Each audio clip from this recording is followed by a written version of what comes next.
How do you react to slow learners? Kahit gaano tayo katalino o kahit gaano tayo kawalan ng katalinuhan, laging merong mas less matalino pa rin kaysa sa atin. Paano po kayo nagre-react sa mga taong ang linaw na ng sinabi nyo, hindi pa rin naintindihan? O akala niya, naintindihan niya, tapos malalaman niyo lang hindi naintindihan dahil nagkamali na. How to react to people who cannot understand anything, and yet sila pa kumisan yung galit? How do you keep repeating, forgiving people who keep repeating the same mistakes? Nagagalit ba kayo? Sinisigawan nyo ba? Iniinsulto nyo ba yung mga taong parang less intelligent than you are? How do you comprehend people who cannot comprehend you? At yan po ang ating pag-aaral ngayon, pinamaganda nating HA, mamaya nang ibig sabihin nun, how to deal with bubings. Kasi marami talagang bubing sa buhay. Pero how do you deal with that? Especially kung ikaw yung bubing. Paano kaya yon? Dear God, thank you that you're intelligent, and we thank you that we can learn something from you every day. Right now, may you bless everyone through wisdom that comes from your word. May your mercies abound in our lives, restore our health, our energy, teach us to submit to your will. And right now we ask you to be our speaker. Lord, be our speaker. Give us a simple message that will make us better persons. Teach us, Lord, also to be more intelligent so that people will not be impatient with us. May your wisdom abound. Be the speaker, O God. Use your servant only as your instrument. In the name of Jesus, your Son, we pray with thanksgiving. How to deal with bubings. Matthew 15, 10 to 20. I'll be reading from the New International Version. Jesus called the crowd to him and said, "Listen and understand. What goes into a man's mouth does not make him unclean, but what comes out of his mouth, that is what makes him unclean." Then the disciples came to him and asked, "Do you know that the Pharisees were offended when they heard this?" He replied, "Every plant that my heavenly Father has not planted will be pulled up by the roots. Leave them. They are blind guides. If a blind man leads a blind man, both will fall into a pit." Peter said, "Explain the parable to us." Then Jesus answers in verse 16, "Are you still so dull?" Jesus asked them, "Don't you see that whatever enters the mouth goes into the stomach, then out of the body? But the things that come out of the mouth come from the heart, and these make a man unclean. For out of the heart come evil thoughts, murder, adultery, sexual immorality, theft, false testimony, slander. These are what make a man unclean, but eating with unwashed hands does not make him unclean." So dyan ang galing yung title natin sa Lord na sinabi ni Lord na kay Peter, "Are you still so dull?" Paano nyo tatagalogin yun? Many Christians feel offended with the word bubing, but the word exists because the idea exists. And there are some people, by the standards of others, to be less than intelligent as they should. Now, our lesson now is not about dietary laws. It's not about teachings of Jesus on what is unclean. Our lesson today is how to deal with the dull, those who do not and cannot understand, that we lovingly and jokingly call bubing. How do you deal with that? And I want you to think of people now that you consider to be less intelligent than you. Siguro mga taong lagi nyo napapagalitan, nasisinghalan nyo dahil hindi ka naintindihan, etc., etc. No one, you understand those who lack understanding. Ikaw pala yung marunong, di ikaw yung umunawa. So you understand, you do the understanding. Ikaw pala yung amo, may tauhan ka, pinapasweldo mo, the presumption is mas marami kang alam. Therefore, huwag kang magalit kung hindi kanya kasing talino. Matakot ka kung mas matalino siya sa'yo. So pasalamat ka, mas matalino ka sa kanya. Huwag ka nalang magalit. Luke 12:48, "From everyone who has been given much, much will be demanded. And from the one who has been entrusted with much, much more will be asked. So kung sino binigyan ng mas maraming talino, mas maraming hahanapin sa kanya ang Diyos. At i-apply mo yung katalinuhan mo sa pag-unawa ng hindi mo kasing talino. Apply this to your understanding and overflowing intelligence.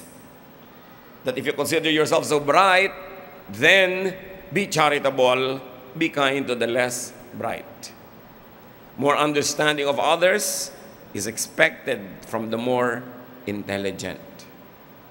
Hindi bagay sa matalino na nagagalit sa bubing kasi bubing na rin siya pag ginawa niya yun. Dapat mas naunawa mo. Sino pa ba mag-a-adjust? Help and make yourself understand the dull, the so-called dull.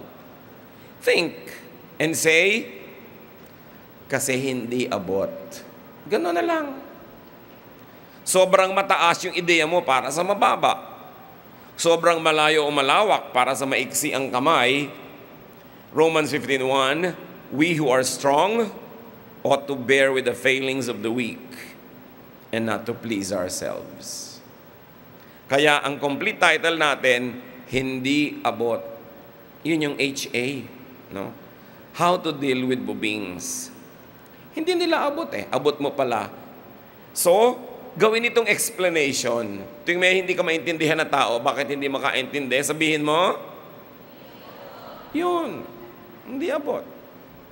Gawin mo itong motto for understanding others. Gawin itong expression para hindi ka magalit lagi. Sabi, ay, hindi kasi abot ni Bining ang ideya. Para huwag ka lagi mainis. At huwag ka ma-high blood. Ang sasabihin mo, HA. Which means, tandaan nyo yung title. Ang dami nyong paggagamitan yan. Biyanan nyo, for instance. Di ba? Asawa mo, hindi abot. Buti na lang abot ka niya. Di ba? Pero yung ideya mo, hindi niya maabot, hayaan mo na. Anak mo kuminsan, o nanay mo, magulang mo, empleyado mo, kung ikaw may mga empleyado, hindi abot. What do? Bring the cookies to the lower shelves. Ang daming shelves, nandun yung cookies sa taas, hindi niya maabot, edi ibaba mo para maabot niya. Simplify.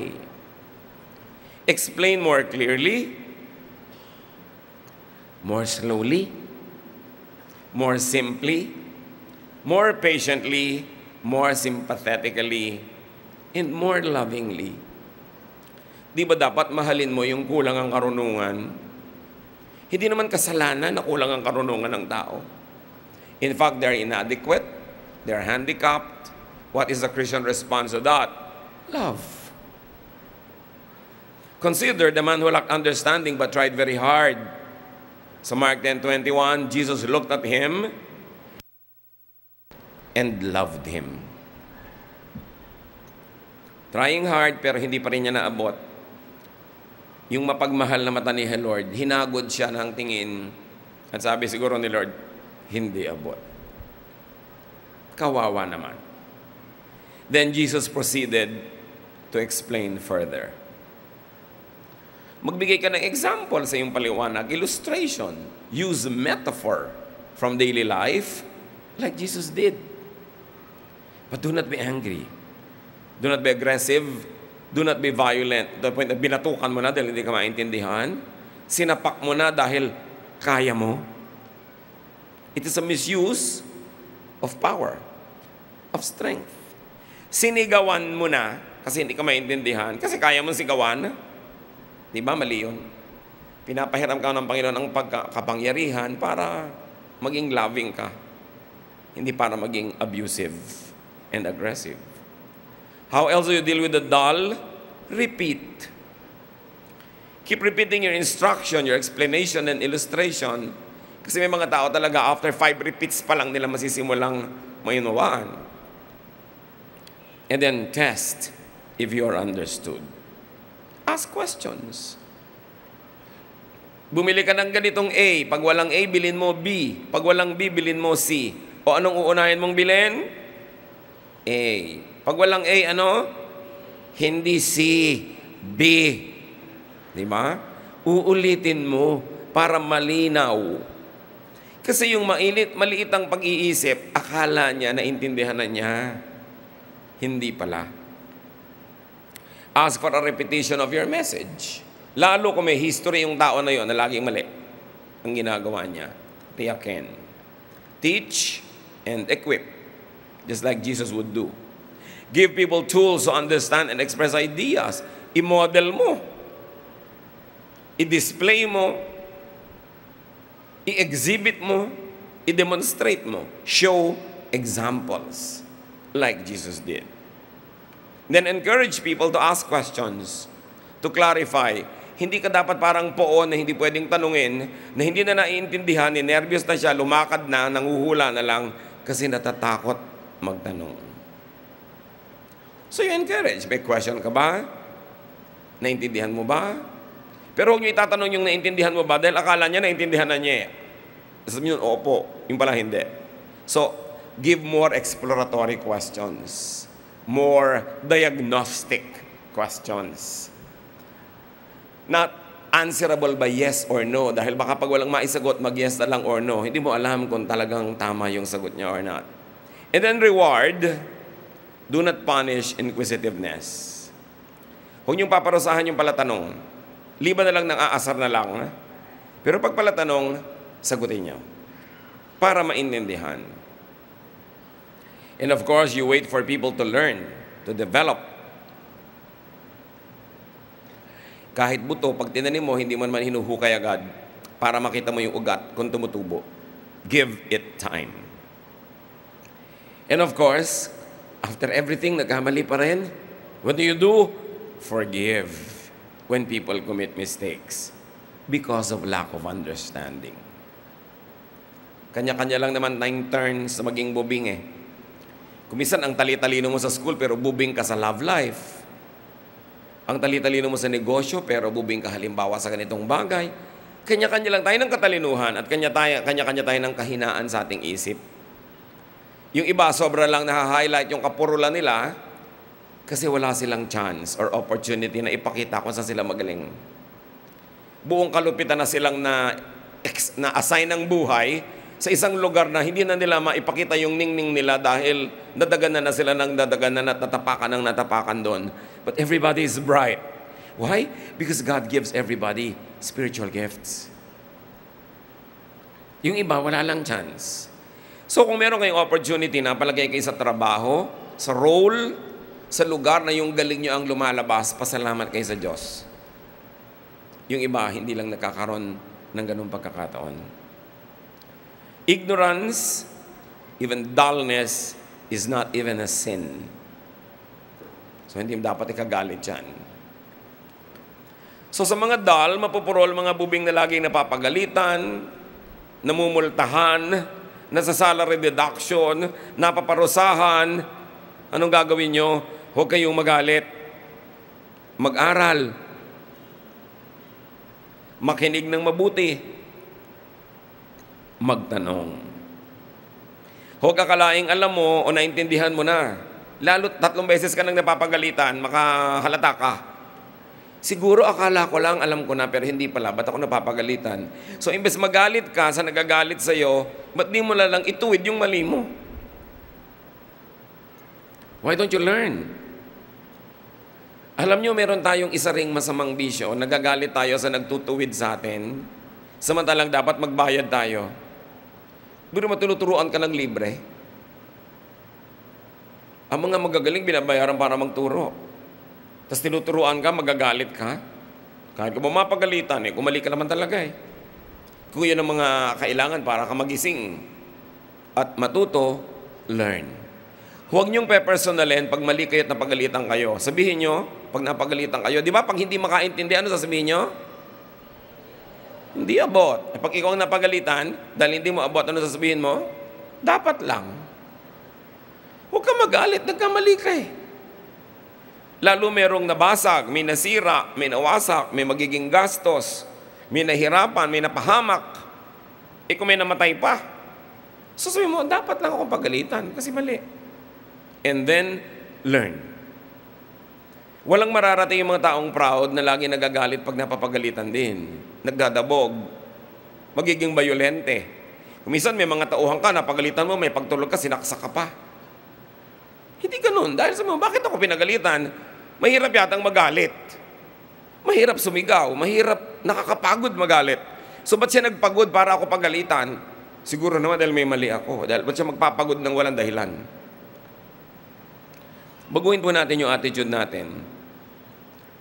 At kung hindi talaga naintindihan, huwag magkunwaring nalinawan mo.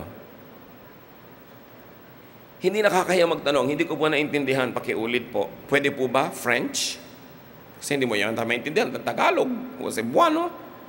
Ipaliwanag sa'yo. So, sa mga laging napapagalitan, anong dapat niyong gawin? Patawarin ng mga sobrang matalino. Hindi lang yung matalino ang nagpapatawad.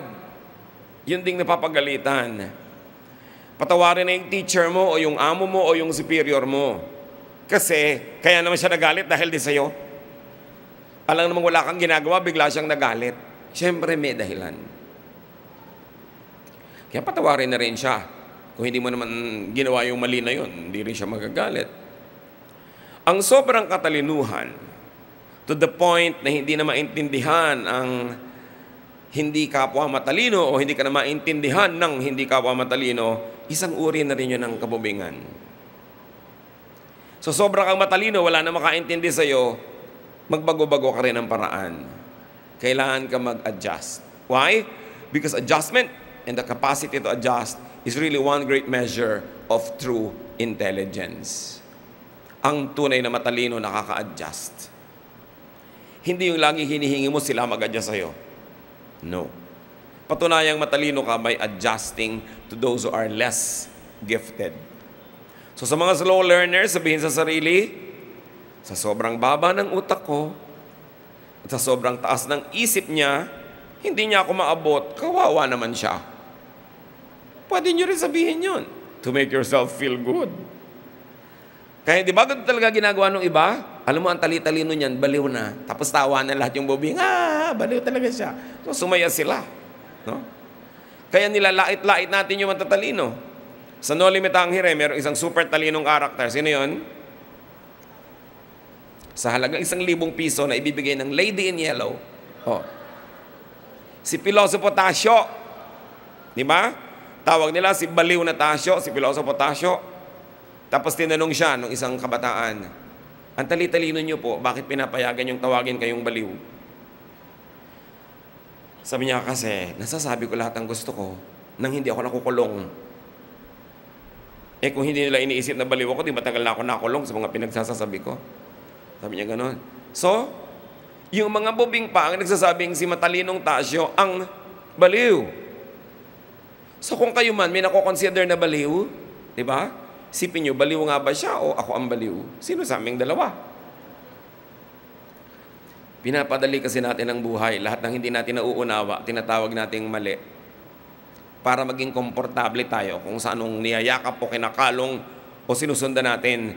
Mali na lang yung iba, period. Pero hindi ganun ang taong naghahanap ng katotohanan. At hindi ganun ang taong palalayain ang katotohanan. Dapat handa tayong kilalanin natin mga kamangmangan para matilamsikan tayo ng liwanag ng buong may kapal. Kailangan magpakumbaba, kilalanin ang pagkakamali, ihingi ito ng tawad kung kailangan. At huwag tayo magalit sa nagtutuwid sa atin. Napakapalad ng may nagtutuwid. Yung mga bata na itinutuwid ng magulang, nagdadabog pa. Bakit po yung classmate ko walang nagtutuwid? Ulila yun eh. Gusto mo maging ulila? Heto, barilin mo ko. Nang maging ulila ka, sino magpapakain sa'yo? Dapat, make our kids realize that they are privileged pag itinutuwid natin sila. Hindi yung akala mo, susuyuin mo pa dahil napagalitan mo. But of course, kung lumabis ka kasi sa galit mo, eto na tuloy, ikaw pang nanunuyo sa ending, samantalang tama ka naman magalit, mali lang yung pagdadala mo ng galit mo. Mukha na tuloy ikaw yung masama. Kaya dapat kinokontrol talaga yung emosyon. Kaya sa mga bubing, sabihin nyo sa matatalino, pinapatawad na kita. Di ba? Ang tali-talino mo, hindi ka bagay dito sa mundo. So pag hindi abot ng kapwa ang abot mo, sa halip na mainis, pasalamat. Dahil mas blessed ka. Bili mo na aabot mo, hindi abot ng iba, pasalamat ka, huwag maging mayabang. In fact, abutin mo para sa kanila. Hindi mo abot ang switch o ako na magbubukas ng ilaw. Hindi mo abot ang bote, ibababa ko na sa'yo. Hindi mo ko maintindihan, i-explain ko ng mas simple. Ibababa ko para sa'yo. Pag hindi abot ang abot mo, iabot mo pa sa kanila. Malaki ang hinihinging pananagutan sa binibigyan ng Panginoon ng mga maraming pagpapala. And never be angry again at the dull and the ignorant. Because they are not really dull. They are not really bubing. Iba lang ang abilidad nila. At hindi sa abilidad na yun kayo naglalaro, doon sa abilidad mo, kaya nagmumukhang ikaw ang magaling. Pero subukan mo to play in the field of this other person. Siguradong ilalampaso ka niya kasi ang galing niya doon. May pinapagalitan ka isang mekaniko, subukan mo mag-contest kayo ng pag-repair ng isang sirang kotse, talo ka. May pinapagalitan kang labandera, subukan nyo magpaputian ng damit.